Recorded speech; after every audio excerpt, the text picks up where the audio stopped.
How you doing? And welcome back to Prop Skill Aircraft Model Building. Thank you for coming back. My name is Joel Z. Williams and I'm the prop master. Many of you are familiar with my history as a veteran, a U.S. Air Force veteran. And when I was in the Air Force, one of the phrases that we used was to facilitate other maintenance. This is a fancy term that we would just use generally anytime we had to remove something from the aircraft and fix it in order to restore the airframe to serviceability. So in model building, you're going to find a lot of stuff like that. And what I mean by that is you're going to find yourself doing a lot of nit-nanny, really tedious jobs in order to facilitate the entire model. And so today what I want to talk about is a couple things that's going to go on. All right, so I'm going to bring you in here close. I don't know if you can see this really well, but yesterday I went ahead and we started putting on the putty on some of the biggest ridges. Now when I say to facilitate other maintenance, the putty has no actual duty as far as, or should I say, importance to the actual structure, but it's all about making it look good once you put the final coat of paint on. And seams are your number one enemy.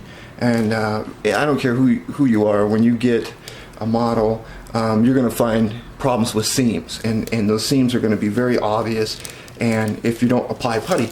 Now what I've done is used what I consider to be the best putty in the market. This is called Perfect Plastic Putties by a company called Deluxe, and I think they're based in the UK. But this putty has no odor, and it sets up quickly, and it's really easy to sand. And that makes it ideal on many grounds. Now I like to cheat sometimes. I have a rotary tool here. This is not very expensive. I think I paid 20 bucks for it. But I like it because it has this sanding bit on the end of it. And I wouldn't recommend this for your finer jobs, but when you first get started removing your putty, you're going to find that unless you apply it with a spatula, a putty spatula, and you make it very smooth, you're going to have ridges in your putty like I have purposely left on here so that you can see right there on the nose. And those ridges are going to obviously stand out once you apply your final coat of paint over it. So what I recommend is using sanding sponges to get around that. And sanding sponges, here's a few of them, but here's Tamiya sanding sponges. This one is at 1000 grit and this one is at 600 grit. And of course you're going to work with the bigger grit and work down. And I generally will cut these. I can't find my scissors right this second, but I generally will cut these about maybe 2 inches in width, I guess would be about right. And that way I can handle it easier. But you want to go knock those ridges off first, maybe using a less fine method like this contraption here. Just go over it really.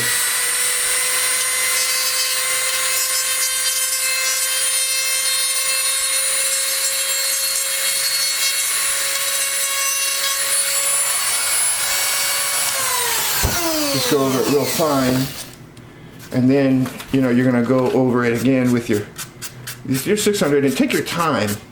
This is not something you're gonna rush.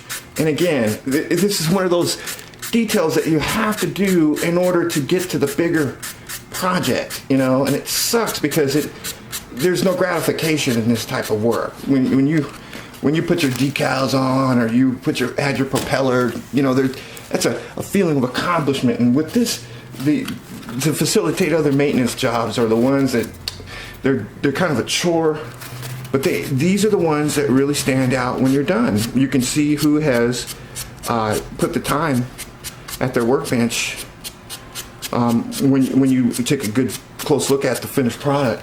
And so I just wanted to add that note because not every day is going to be a day where you're going to get some major structural thing done on your model, and a lot of people get discouraged because of that, because model building doesn't have that instant gratification as some other hobbies. And so I just want to try to kind of warn you now, if you're getting back into the hobby building, the hobby, that there's going to be some days where things aren't really going to be cooking. It's not going to seem like it's that much fun. But trust me, when you get your final product done and you're able to photograph it and place your, to show your photos on the internet or to your buddies, or take your model somewhere and show it, it's a feeling of gratification, and you're going to be glad that you spent that time in the shop, facilitating other maintenance. So thank you for coming back, and let's go ahead and get started on some of these chores.